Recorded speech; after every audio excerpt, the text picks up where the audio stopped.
কি হয়েছে? সাদাফ স্বাভাবিক গলায় বলল, তেমন কিছু নয়, শরীরটার দুর্বলতায় গভীর ঘুমে তলিয়েছেন।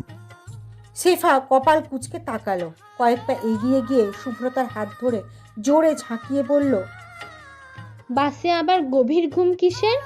এই শুভ্রতা, ওঠ। সাদাফ এগিয়ে গিয়ে শেফাকে থামাতে উদ্যত হতেই চোখ খুলল শুভ্রতা। সাথে সাথেই থেমে গেল সাদাফ। সবাইকে নামতে বলে চুপচাপ বাস থেকে নেমে গেল সে। শেফা শুভ্রতাকে এক ঝাঁক বকাঝকা করে গাড়ি থেকে নামালো, কিন্তু তার শরীরটা চললে তো। পা দুটো কেমন যেন ভেঙে ভেঙে আসছে তার, মাথাটাও কি ভীষণ ভারী। সাদাফ কিছুটা পথ গিয়েই দাঁড়িয়ে পড়ল। আরাফকে তাড়া দেওয়ার অজুহাতে শুভ্রতাকে একটি বার দেখে নিল। শুভ্রতার ফ্যাকাশে মুখটা দেখেই ভেতরটা কেমন একটা হুহু করে উঠল। ইচ্ছে করতে লাগলো দৌড়ে গিয়ে শুভ্রতার হাতটা ধরে। মেয়েটা হঠাৎ করে পড়ে টরে যাবে নাকি কে জানে। শুভ্রতা পড়ে গেল না। মলিন মুখ নিয়েই সাদাফদের সাথে চেয়ার টেনে বসলো। টেবিলে হালকা কিছু খাবার আসতেই চোখে মুখে খাবারের প্রতি বিতৃষ্ণা দেখা দিল তার। প্লেটের খাবারে হাত না দিয়ে এক গ্লাস পানি খেয়ে চুপচাপ বসে রইল সে। হঠাৎই অনেকটা ধমকের সুরে বলে উঠল সাদাফ, কি হলো, খাচ্ছেন না কেন? শুভ্রতা চমকে উঠল। চোখে মুখে এক আকাশ বিস্ময় নিয়ে সাদাফের মুখের দিকে তাকালো। আরাফ শেফাও অবাক চোখে তাকিয়ে আছে। সাদাফ নিজের এমন ব্যবহারে নিজেই হতবাক। কয়েক সেকেন্ড চুপ থেকে ব্যাপারটা সামলে নেওয়ার জন্য বলল, সরি, আমি আসলে ওভাবে বলতে চাইনি। আসলে বাসায় আপনাকে খুব ক্লান্ত মনে হচ্ছিল। বান্দরবানে আমরা বেশ ঘোরাঘুরি করবো, এখন তো শীতের দিন না, তো গরমটা করবে প্রচুর। এই অবস্থা আপনি ঠিক মতো না খেলে অসুস্থ হয়ে পড়বেন। পরে দেখা যাবে পাহাড়ে ঘোরাঘুরি বাদ দিয়ে আপনাকে নিয়ে হসপিটালে দৌড়াদৌড়ি করতে হচ্ছে। শুভ্রতা কিছু বলল না, চুপচাপ খাবার গিলতে লাগলো। সাদাফ খাবার ফাঁকে ফাঁকে আর চোখে শুভ্রতাকে পর্যবেক্ষণ করছে। আচ্ছা, মেয়েটি কি খেতে খুব কষ্ট হচ্ছে? খাবারটা কি তার পছন্দ হয়েছে নাকি অন্য কিছু খেতে চাইছে? চারপাশে হালকা ঝিরিঝিরি পাহাড়ি বাতাস। ব্যালকনির কোণে একটি জায়গায় ঝুলন্ত গামছাটা দুলে উঠছে মাঝে মাঝেই। যেদিকে দুচোখ যাচ্ছে সেদিকেই অন্ধকারে ঘেরা পাহাড়। রাতের অন্ধকারে পাহাড়গুলো যেন অচিনপুরের ভয়ঙ্কর কোনো দৈত্য। হোটেলের সামনের খোলা জায়গায় খেলছে সাদা পানির ফোয়ারা। তার চারপাশে লাল, হলুদ, নীল রঙের গোল গোল আলো। আকাশের এক কোণে থালার মতো মস্ত এক চাঁদ। সেই চাঁদকে ঘিরেই মেঘের হাজারো লুকোচুরি। এই লুকোচুরিতে চোখ রেখেই আকাশ পাতাল ভাবছে শুভ্রতা। জ্ঞান হারানোর আগে সাদাফের আদুরে গলায় বলা শুভ্রা নামটা এখনও যেন কানে বাজছে তার। আর প্রতিবারই লজ্জায় রক্তিম হয়ে যাচ্ছে সে। আবার কখনো কখনো অস্বস্তিতে আড়ষ্ট হয়ে আসছে তার শরীর। আচ্ছা, জ্ঞান হারানোর পর কি হয়েছিল তার সাথে? সাদাফ কি বিরক্ত হয়েছিল তার উপর? হওয়ারই কথা, এমন অযাচিত ঝামেলায় কেই বা জড়াতে চায়। শুভ্রতাকে তপ্ত নিঃশ্বাস ফেলে হোটেলের গ্রাউন্ডের বাগানের দিকে তাকালো। রঙিন আলোয় বাগানের গোলাপগুলোকে কেমন অদ্ভুত লাগছে, কিন্তু শুভ্রতার মনে গোলাপের অদ্ভুত এই রূপটা তেমন প্রভাব ফেলছে না। তার মনে চলছে অন্য এক ভাবনা। জ্ঞান ফেরার পর নিজের ওড়নাটা সে গায়ে জড়িয়ে থাকতে দেখেছে, কিন্তু সে তো বাসা থেকে এভাবে ওড়না জড়িয়ে বেরোয়নি। তার ঠিক ঠিক মনে আছে গলায় ওড়না পেঁচিয়েই রুম থেকে বেরিয়েছে সে। তাহলে ওড়নাটা এভাবে গায়ে জড়ালো কি করে? নাকি চেতনা হারিয়ে অস্থিরতায় নিজেই টেনে টেনে খুলে ফেলেছিল ওড়নাটা? কথাটা ভাবতেই অস্বস্তিতে চোখ মুখ তেতো হয়ে গেল তার। ছি ছি, সাদাফের সামনে এভাবে বেহায়ার মতো ওড়না খুলে ফেলেছিল ভাবতেই লজ্জা আর অস্বস্তিতে কুঁকড়ে উঠছে সে। না জানি আরও কি কি করেছে সে। এবার সাদাফের সামনে গিয়ে কিভাবে দাঁড়াবে? সাদাফ তাকে কি ভাববে? কথাগুলো ভেবে মুখ ফুলিয়ে বিছানায় এসে বসলে শুভ্রতা। পা দুটো গুটিয়ে পদ্মাসনের মতো বসে কপাল কুঁচকে বিড়বিড় করতে লাগলো সে। হে আল্লাহ, হে খোদা, হে রাহমানুর রাহিম, গাফারুর রাহিম, রক্ষা করো আমায়। লা হাওলা ওয়ালা কুওয়াতা ইল্লা বিল্লাহ। এই দেখো, তওবা করছি, এরপর থেকে সাবধানে থাকবো আমি, কিন্তু প্লিজ এই লাস্টবারের মতো রক্ষা করো আমায়। ওনার মাথা থেকে বাসের ঘটনাগুলো নাই করে দাও, প্লিজ প্লিজ। শুভ্রতা চোখ দুটো খিচে বন্ধ করে এসবই বিড়বিড় করছিল। এমন সময় দরজায় কড়া পড়ল। শুভ্রতা এক চোখ আলতো করে খুলে দরজার দিকে তাকালো। দরজার উপাস থেকে সেফার গলা পেতেই বিছানা থেকে নেমে জামাটা টেনে টুনে ঠিক করে ওড়নাটা ভালো করে গায়ে জড়িয়ে নিয়ে দরজা খুলল। সেফা বিরক্ত ভঙ্গিতে বলল, ওই এত দেরি করে দরজা খুললি কেন? মানুষ হানিমুনে এলেও এত লেট করে না। চল খেতে, চল জলদি। আজকে সারাটা দিন ঘর থেকেই বের হোসনি, ঘুমিয়ে ঘুমিয়ে দিনকে রাত বানিয়ে দিয়েছিস। এবার তো কিছু খেতে হবে নাকি? শুভ্রতা হাসার চেষ্টা করে বলল। চলো। শুভ্রতা সেফার সাথে হাঁটতে শুরু করতেই গল্পে মাত্র সেফা। আজকে সে স্বর্ণ মন্দিরে গিয়ে কত মজা করেছে তারই বিশদ বর্ণনা দিয়ে চলেছে তার প্রতিটি বাক্যে। 2 মিনিট হাঁটার পরপরই লিফটের সামনে গিয়ে পৌঁছলো তারা। লিফটের সামনেই আরাফ আর সাদাফ দাঁড়িয়ে অপেক্ষা করছিল। সাদাফ আজ হালকা রঙের একটি টি শার্ট আর জিন্স পরেছে, দৃষ্টি হাতে থাকা ফোনের স্ক্রিনে। কপাল জোড়া হালকা একটু কুঞ্চিত হয়ে আছে তার। শুভ্রতা গাঢ় চোখে একবার সাদাফের দিকে তাকালো। সাদাফের হালকা কুঁচকে রাখা কপালটাও কেন যেন ভীষণ ভালো লাগছে তার। সাদাফের বেখেয়ালি মনে টি শার্টের কলার ঠিক করাটাও যেন শুভ্রতার কাছে অসাধারণ সুন্দর একটি কাজ। শুভ্রতারা কাছাকাছি এসে দাঁড়াতেই অবহেলা ভরা হালকা দৃষ্টিতে চোখ উঠিয়ে সামনে তাকালো সাদাফ। আবারও ফোনের দিকে চোখ ঘুরিয়ে নিয়ে আরাফকে উদ্দেশ্য করে বলল, ওরাও তো চলে এসেছে, এবার চল। কথাটা বলে এক মুহূর্ত অপেক্ষা না করে লিফটের বোতাম চেপে লিফটে উঠে গেল সে। তার পেছনে পেছনে উঠে এলো আরাফ, সেফা আর শুভ্রতা। শুভ্রতা আর চোখে সাদাফকে খেয়াল করছে, অথচ সাদাফের সেদিকে কোনো দৃষ্টি নেই।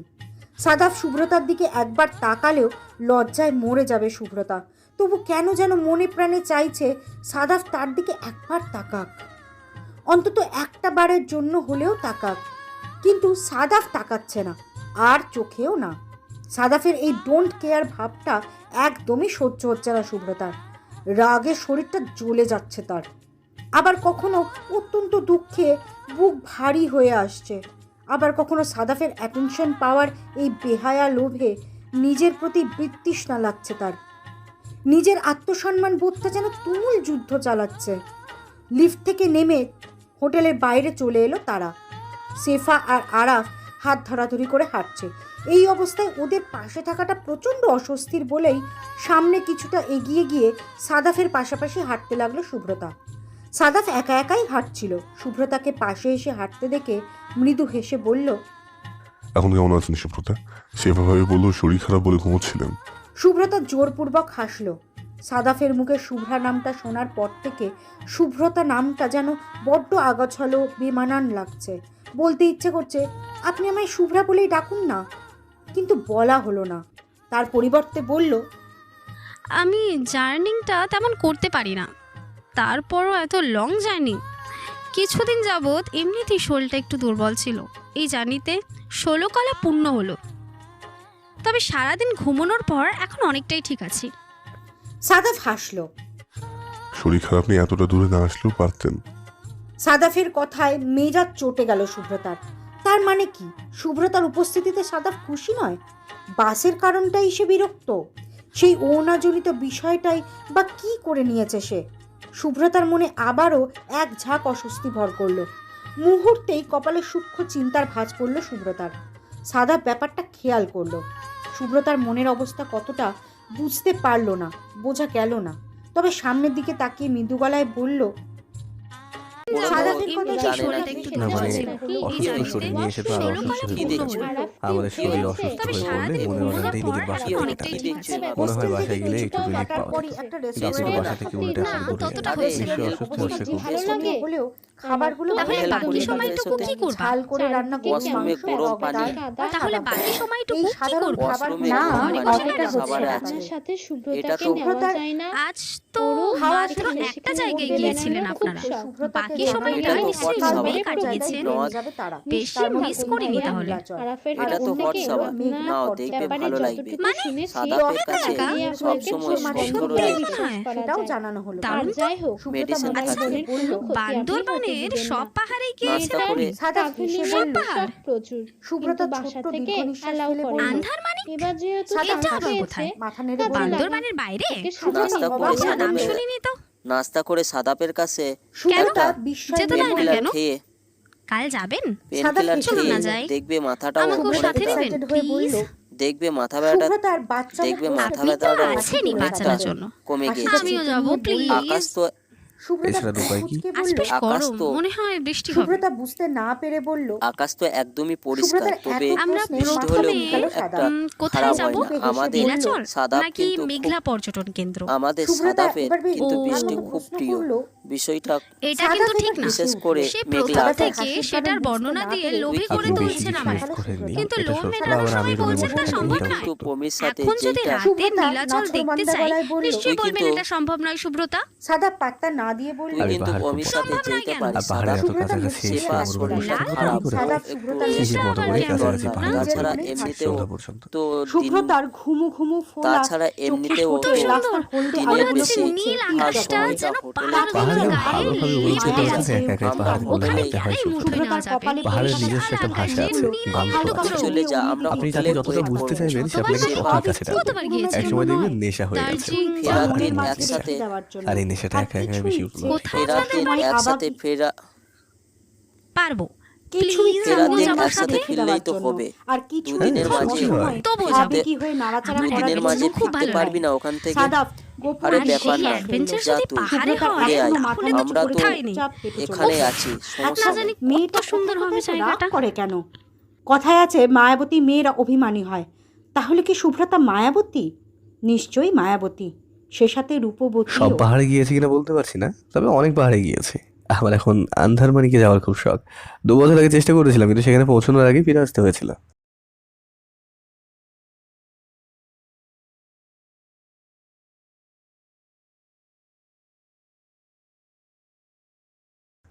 আন্ধারমানিক বান্দরবনের বাইরে নয়, তবে মায়ানমারের সীমানা ঘেঁষে।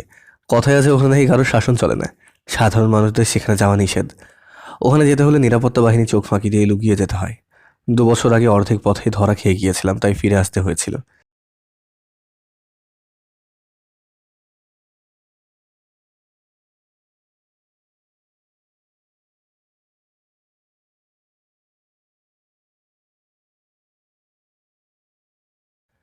ওখানে কোনো বিজিবি ক্যাম্প নেই, কোনো নিরাপত্তা বাহিনী নেই।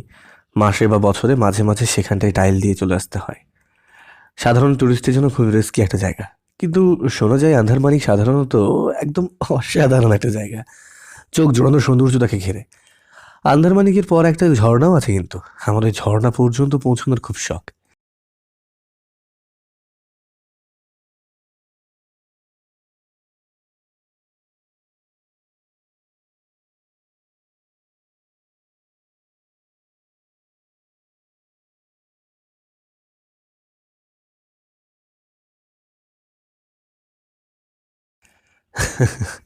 আন্দারমানিক এখান থেকে অনেক দূরে, রেমিক্রি ছাড়িয়ে যেতে হয় সেখানে। ওখানে যেতে হলে গাইড পাওয়া যায় না, নিরাপত্তা বাহিনী চোখ এড়িয়ে যাওয়াটাও বেশ রিস্কি।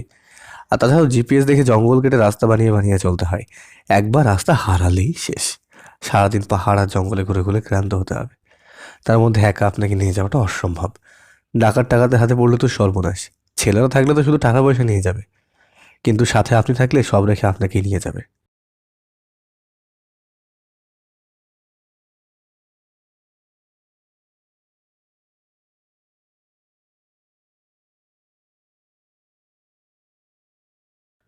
আমি কোনো সিনেমার হিরো নই সুব্রতা, একজন সাধারণ মানুষ মাত্র। ওখানে মেয়েদের নিয়ে যাওয়াটা সম্ভব নয়। কবে যাব তারই তো ঠিক নেই। আর তাছাড়া আমি যদি যাইও একাই যাব না, আমার সাথে আমার কিছু ফ্রেন্ডও যাবে। অযথা জেদ করবেন না।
আজকে যে গরম, আমার মনে হয় আমাদের এখনই বের হওয়া উচিত। বেলা বাড়লে রোদের তাপটাও বেড়ে যাবে।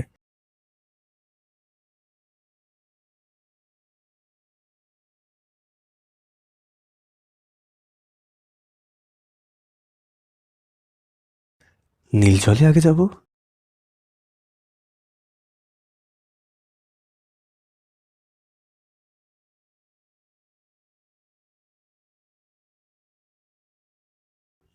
নীলাচলে আগে যাব। এখান থেকে নীলাচল পর্যন্ত চাঁদের গাড়ি করেই যাব আমরা। ওটাই বেশি সুইটেবল হবে সুব্রতা।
নীলাচলের আসল সৌন্দর্য দেখার জন্য বর্ষাকালটা হচ্ছে বেস্ট। পাহাড় আর মেঘের অন্য এক রাজ্যের দেখা মেলে তখন। অন্যান্য সিজনে খুব সকাল অথবা রাতে, আর আমরা এর কোনোটাই আসিনি। অর্থাৎ আসল সৌন্দর্যটা মিস করে গেলেন সুব্রতা।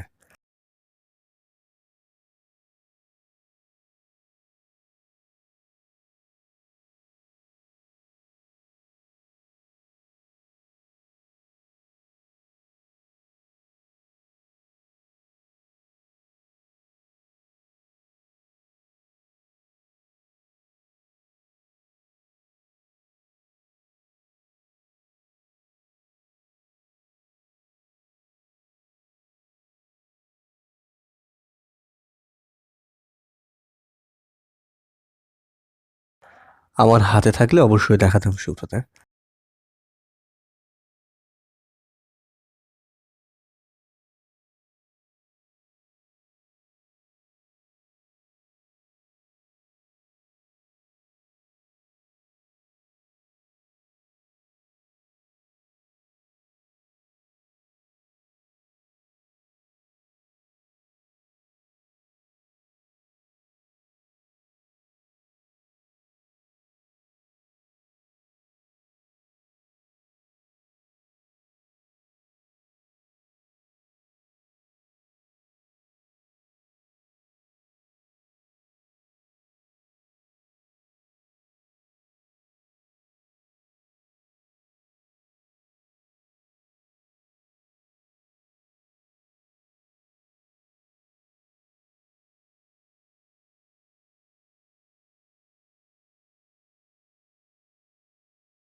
সুব্রতা, এই জায়গাটাকে বলে লা রং।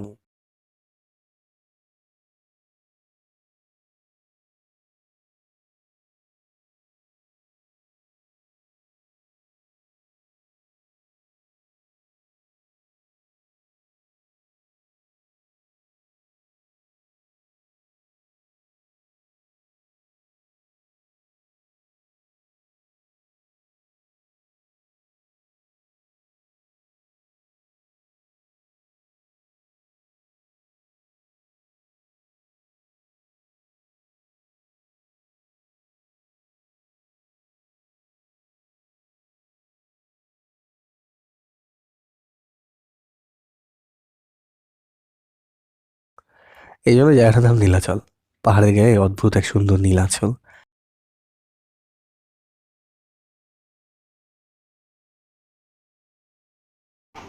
তুমি এখানে?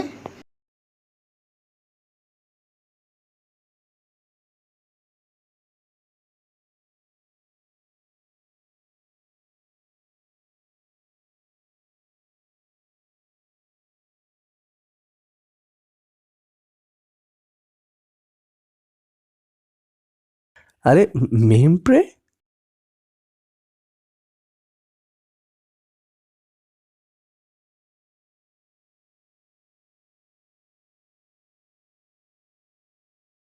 তুমি এখানে?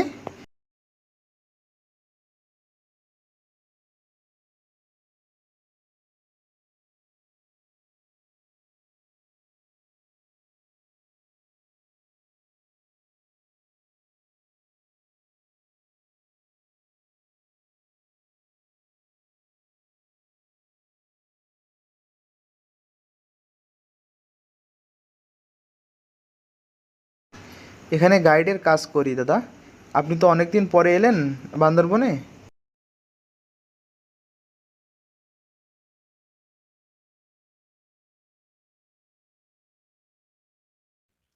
ও হচ্ছে মেমপ্রে, বান্দরবনের স্থানীয়। আমি যতবারই তাজিং ডং এ চড়ে গিয়েছি ততবারই আমার সাথে ছিল মেমপ্রে। অসাধারণ একটা ছেলে।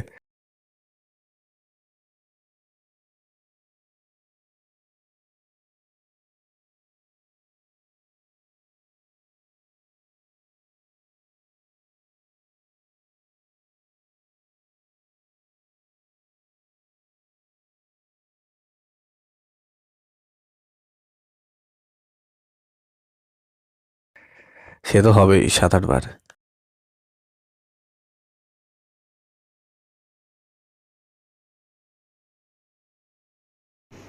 উনি কি বৌদি দাদা?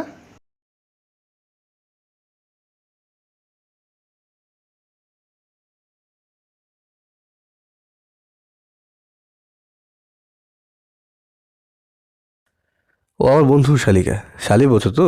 আমি বোঝা যায় যে উনি আমার ভাবির বোন।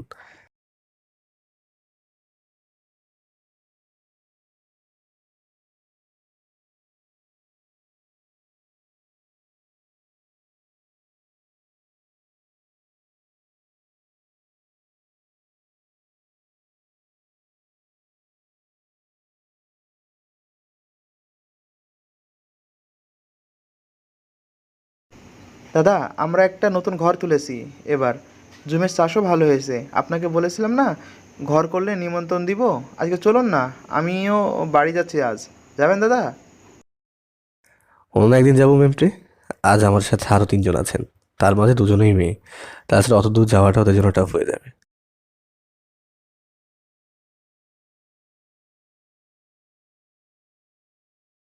শেখর পাড়া, দার্জিলিং এর ঠিক নিচে আমাদের পাড়া।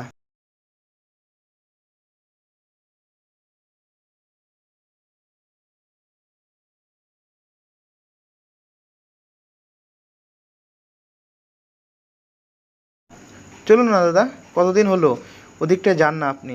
কাল আমাদের পাহাড়ে একটা উৎসব আছে, আপনি গেলে আমি খুবই খুশি হব দাদা। যেতে একটু কষ্ট হবে, কিন্তু জায়গাটা যে কত সুন্দর তা তো জানেনই আপনি।